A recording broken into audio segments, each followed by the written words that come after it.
Assalamu alaikum wa rahmatullahi wa barakatuh. Bismillahir Rahmanir Rahim. Alhamdulillahi Rabbil Alameen. Wassalatu wassalamu ala Rasulillah wa ala alihi wa sahbihi ajma'een.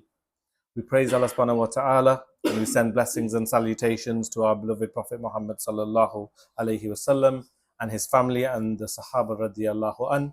May Allah bless us with his mercy and forgive us of our mistakes. Ameen.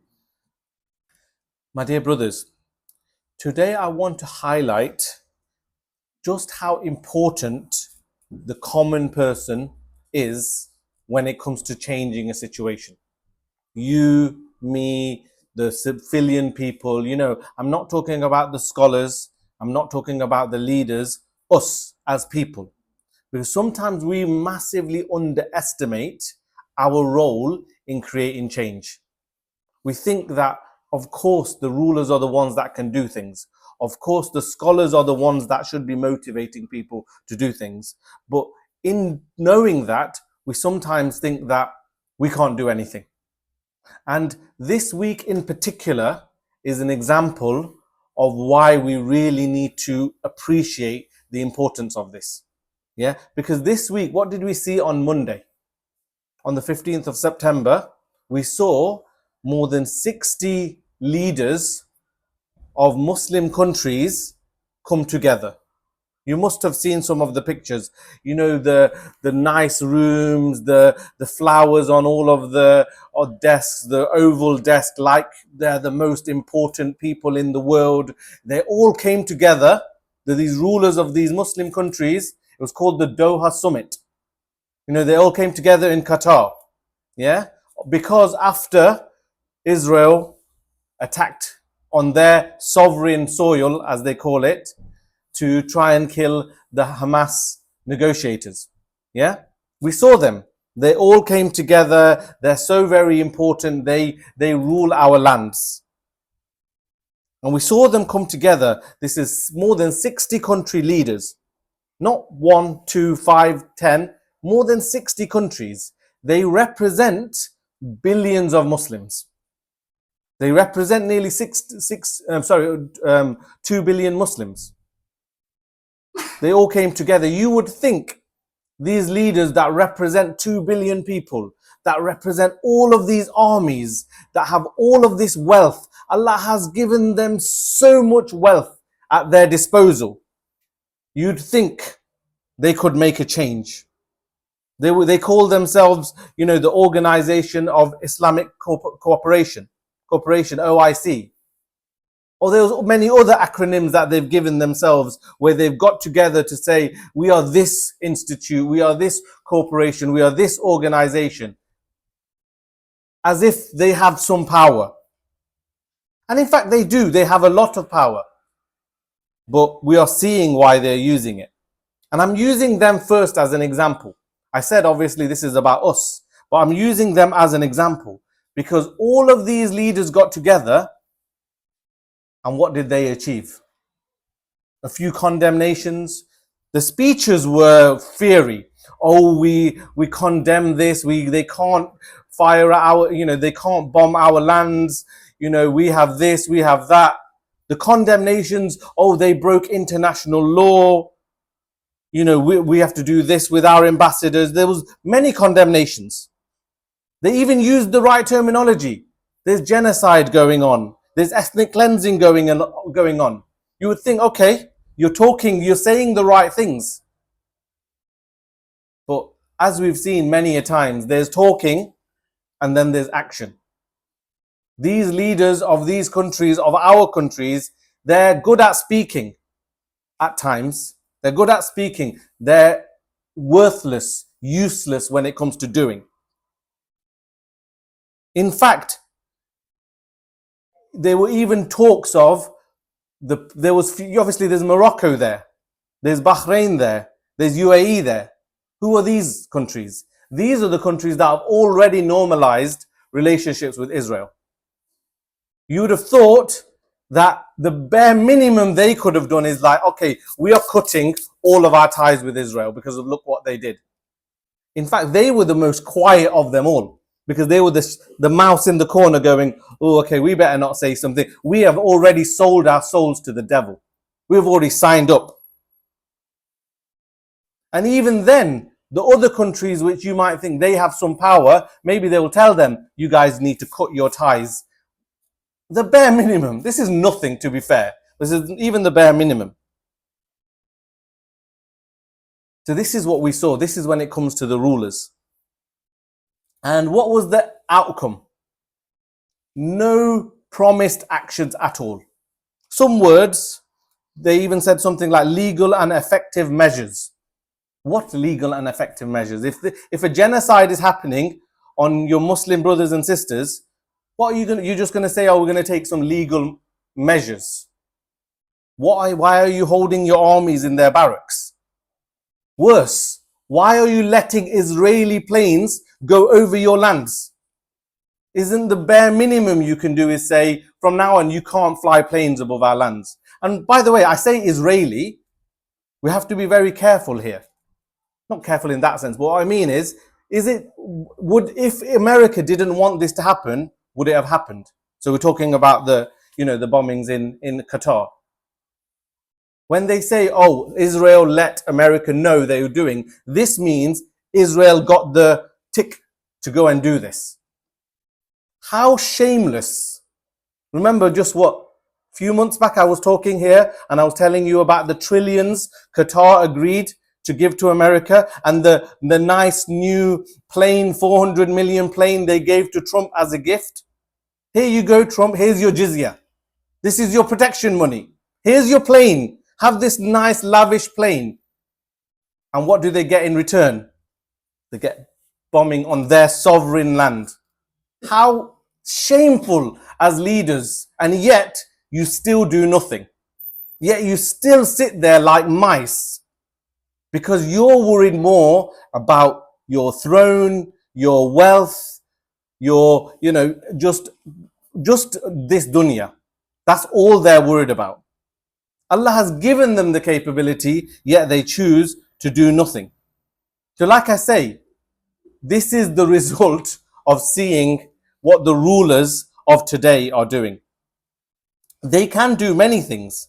They could come together and say, actually, Pakistan suggested this. Pakistan actually says, we need to do some military action. We need to do some military action. Yeah, no consensus. Because to be fair, even their leaders, when it comes to action, they can do action against India. And okay, that was good what they did then, because their sovereignty, our lands are important. We do need to respond. But the sad thing is, people are responding just to protect their own interests, their own country. If it comes on them, it comes on Qatar, maybe they'll do some action just to protect themselves. Will they ever do anything to protect our brothers and sisters in Palestine? That's not why they're reacting. That's not why they came together at this summit. They came together at this summit to protect themselves, not to protect our brothers and sisters in Palestine. Yeah, they realize that the more they allow the Yinon plan that the brother mentioned last week, the plan to make Israel have kind of more of the land in the Muslim lands, the more this happens, they're at threat. So if they ever say they want to do anything for Palestine, it's because they recognize that if they don't do something, their neck is on the chopping block. Yeah, even then, you imagine all of these people sitting together, having lavish meals in lavish halls, yet all of them together, they could not do one thing that they said, let's agree. Let's agree that none of us will sign any ties with Israel. Let's agree that no oil will ever go from here to Israel. No such agreements. You're talking Turkey is here. You're talking Egypt is here. You're talking Syria. You're talking Saudi Arabia, the most land. Nothing. So this is what we see of our leaders. But what is interesting, we are seeing the same with the Western leaders. What are they doing when it comes to a genocide is occurring? This week, obviously, the UN officially said this is a genocide. What are their rulers doing? Their rulers are continuing to support the genocide. Some countries are finally, after 2 years and more than, well, nearly 2 years now, in a couple of weeks, are finally starting to realize, we've got to be careful here. If we keep supporting this, eventually there might be some issues for us. So some countries you're seeing, like, for example, like Spain and Ireland, not even these countries that have much say, but they are starting to go, we need to do something, even at like governmental level. But the reason why I mentioned right at the beginning, this is about us as individuals, as people, as civilians, as normal common folk. The reason why is, look, if all of the Muslim rulers are failing, if all of the Western rulers are failing, look at the reaction from many non-Muslims. Look at the movements that they've started. Even, I'm not even saying this is like the solution or anything, but at least people are mobilizing to change. There was this event at Wembley Stadium. You must have seen a lot of the speeches. Yes, there were some Muslims there, but a lot of these are often organized by non-Muslims. There's the flotilla of ships that are going towards Gaza. You've seen like there's 50, 60 ships. Civilians, activists, or, like human rights organizations. And not even then, I think a lot of them are just normal people who want to go and help. They're sending like 50 or 60 boats to try and break the siege, as they call it, of Gaza. They're trying to go onto the shores of Gaza. Maybe within maybe like a week or so, they probably will get there. Obviously, that's assuming that something doesn't happen to them before that. So what we are seeing now is governments, these rulers, when they have completely failed all of the people, Muslims and non-Muslims alike, the general common person, us, who think we can't do anything, many of them are starting to go, wait there, if the rulers are not going to do anything, if the armies are not going to do anything, we have to do something. How much longer can we see little girls with their intestines hanging out of their body, still breathing? You must have seen this image this week.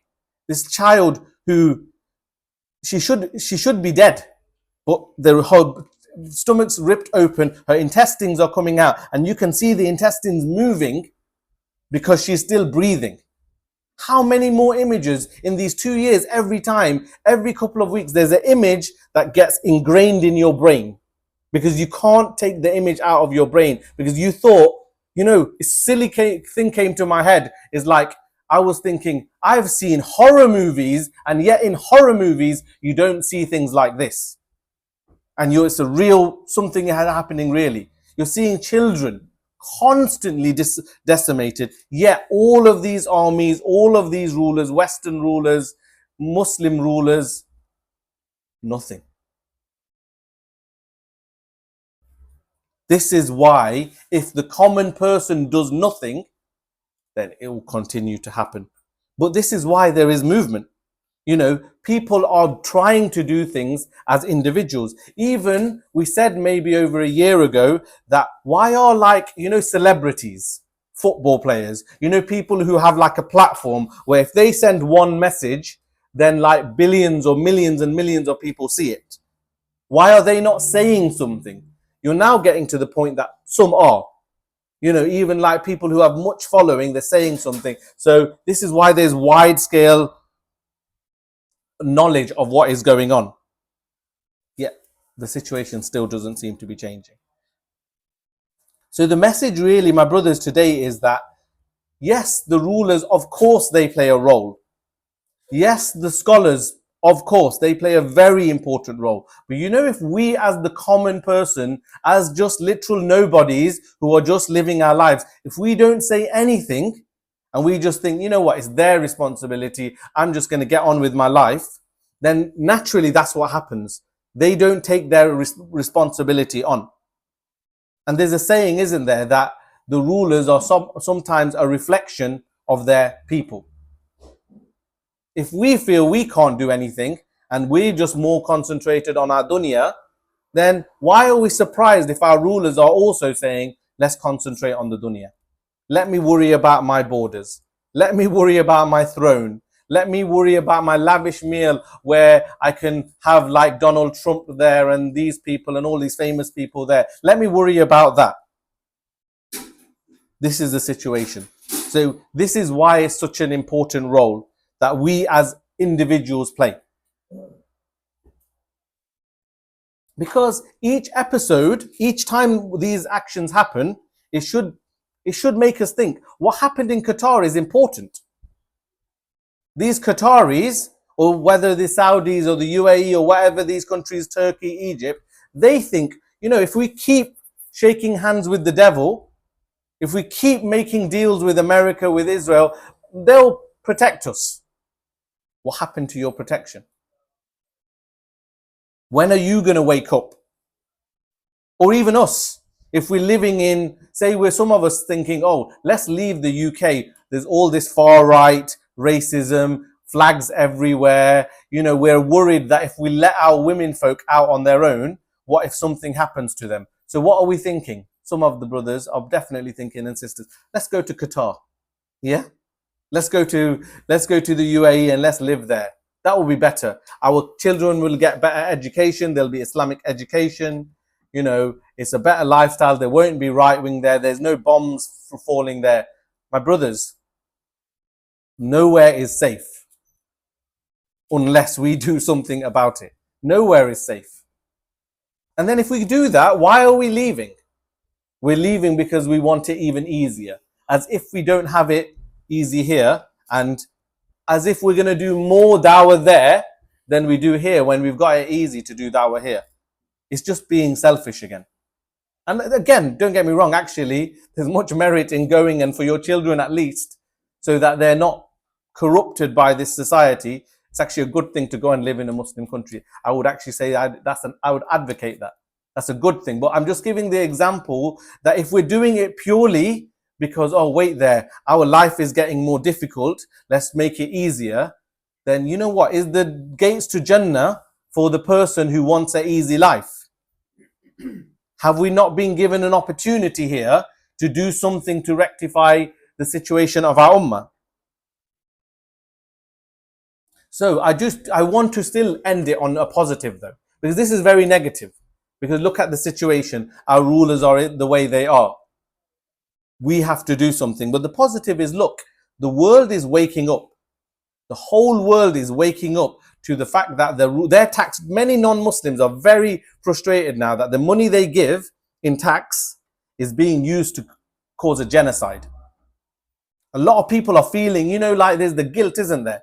The money you give, if you gave some money to someone and they use that money to kill someone, you're going to feel guilty. You're going to be like, even though it wasn't me, this person used my wealth to kill someone. Might not be your fault because they did it, but you're helping them to be able to do it. More and more people, even like in America, in the UK, more and more, especially non-Muslims, are going, I'm not comfortable with my wealth being used to slaughter children. Because at a certain point, the number of those videos that comes up on your social media, you're going to think, my money is going to do this. So the positive is that people are waking up. The positive is that people want to see change. The positive is that the common person is saying, what can I do? How can I help? And that's where each and every single one of us, we have to ask ourselves, what am I doing in some way? Am I involved in a project, or if I'm doing some learning, or if I'm doing something that is going to change the situation, help the situation? Because if you're not, then there's the guilt of seeing there's all these non-Muslim people doing so many things. What about me? I'm supposed to have iman. I'm supposed to recognize that justice is the most fundamental pillar, one of the key pillars of Islam. This is what the Quran stands for. This is what Allah stands for. This is what we stand for. Yet if we don't actually do anything about it, then we have to question our iman. So like I said, just to reiterate, just to finish, like I said right at the beginning, this is why we are important. Yes, rulers make change. Yes, the Prophet sallallahu alaihi wasallam, he did say that Amir, he is a shield. The ruler, the leader of the Muslims is a shield. And you need that shield to protect and to fight. And we don't have that today. But that doesn't mean that we play no role. Just because that Amir and that ruler and that person who unifies the Muslims is not there today, that doesn't mean we have no role. That's why as individuals, I'm saying to everyone that we have a role to play. If we think we don't have a role to play, then we're going to have Allah subhanahu wa ta'ala to answer for. So I end it with a prayer. At the end of there, I end it with a dua that we see that Allah subhanahu wa ta'ala sees everything. We know He sees everything, and we beseech that He helps us in this situation. We beseech that He helps all of the oppressed, all of these children being slaughtered. We beseech that we want a ruler that rules by Islam, that unites us, that uses our military, uses our wealth that Allah has given us to move forward. But in order to see this, we beseech that we need to ask ourselves that Allah makes us capable to work towards this. Because without us, there's no solution, because Allah grants victory to those who deserve it. And we need to be deserving of it. Ameen. Make us deserving of it, Ya Allah. Ameen. أقول قولي هذا واستغفر الله ولكم ولسائر المسلمين فاستغفروه إنه هو الغفور الرحيم.